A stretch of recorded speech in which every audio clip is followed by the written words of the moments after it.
get yourself a large flush cutting bit. As you know, the bearing at the top is flush with the blade itself. Insert that into your machine and make sure that it fits underneath inside the fence. Secondly, we're going to remove the left-hand side of the fence and we're going to call this the outfeed table. I'm now packing it with 1mm thick credit cards and they're acting as shims. Now you can buy purpose-made shims for this, but they just provide one thickness, whereas if you do it yourself, you can make it any thickness you want. And the idea is that once you've reattached it, that side of the fence will stick out more. And we want to make the fence level with the blade.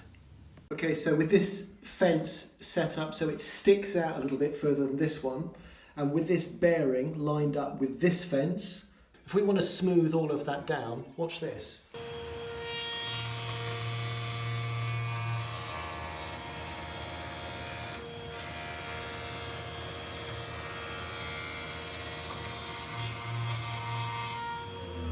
And that surface has now been reduced to that perfectly machined, smooth, flat surface.